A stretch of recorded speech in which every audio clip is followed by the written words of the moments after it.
दोस्तों, स्वागत है आपका नई क्लास में नए टॉपिक के साथ में। और आज की क्लास के अंदर हम लोग जानेंगे क्या होता है डीएनए फिंगरप्रिंटिंग। जी हाँ, ये क्वेश्चन इंपॉर्टेंट है, 3 नंबर में आता है। बार बार सब लिखने की आवश्यकता नहीं है क्योंकि ये क्वेश्चन अपने आप में इंपॉर्टेंट है। तो क्या होता है डीएनए फिंगरप्रिंटिंग? तो इस टेक्निक को सर्वप्रथम खोजा था, यानी सर्वप्रथम इसका विकास किया था, इसको विकसित किया था।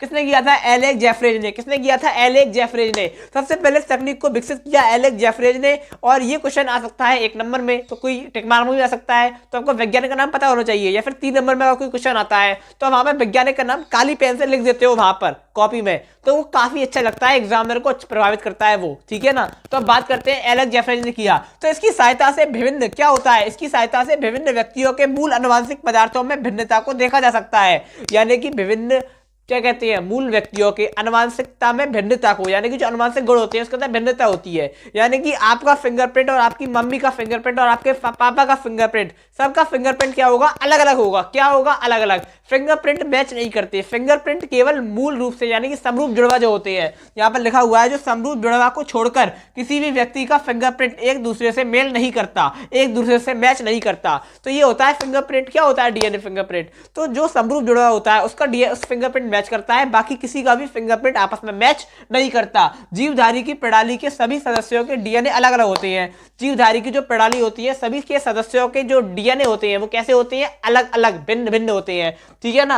अब आप इस तरह से कुछ लिख दोगे ऊपर डेफिनेशन बना के, ठीक है, लेकिन जो सटीक डेफिनेशन है वो आपको नीचे लिखनी है। और ये आप कुछ अलग ब्लैक पेन से लिखोगे, कुछ अलग तरह से लिखोगे ना कॉपी में, 3 नंबर का क्वेश्चन आएगा तो काफी अच्छा लगेगा। अरे भैया, जो दिखेगा वो बिकेगा, सीधी सी बात है। तो यहाँ पर क्या होगा? अतः अलग अलग मानव के डीएनए के न्यूक्लियोटाइड्स की तुलना करके उनके बीच संबंध के अध्ययन की प्रक्रिया को क्या कहते हैं? डीएनए फिंगरप्रिंटिंग कहते हैं। न्यूक्लियोटाइड्स की क्या कर दी?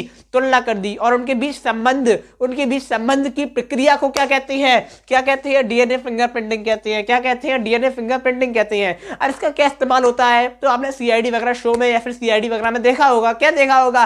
हो, यहाँ फिंगरप्रिंट पड़े, उठा लो फिंगरप्रिंट, जांच होगी फिंगरप्रिंट की, अरे हाँ ये मैच कर रहे हैं, तुम ही हो अपराधी, तुम ही हो अपराधी, यानी कि वो वाली बात होती है ना। तो ये क्या होती है वाली बात? इसका उपयोग करके आपराधिक मामलों में अपराधियों की पहचान करने डीएनए फिंगरप्रिंटिंग। आपने कोई, मान लो आपने गिलास उठाया पानी का, उसमें आपके फिंगरप्रिंट आ गए, सीआईडी वाली टीम आई, फिंगरप्रिंट आपके देखे, चेक करे और पता चल गया तुम ही हो अपराधी, तुम ही ने पानी पिया था। मतलब वो वाली बात होती है। क्या होती है? वो वाली बात होती है। तो ये एवं व्यक्तिगत पहचान के लिए करती है, यानी कि व्यक्तिगत पहचान वगैरह होती है। और क्या कहते हैं? आपराधिक मामलों में अपराधियों को पकड़ने के लिए किसका इस्तेमाल किया जाता है? डीएनए फिंगरप्रिंटिंग का। तो आशा करता हूं कि आपको समझ में आ गया होगा। अब मैं मिलूंगा आपको इसकी नेक्स्ट क्लास के साथ में, किसी नए टॉपिक के साथ में। 30 दिन की सीरीज को लगातार फॉलो करते जाइए और बायोलॉजी को तैयार करते जाइए। अब मैं मिलूंगा आपको नेक्स्ट क्लास में, तब तक के लिए जय हिंद, जय भारत।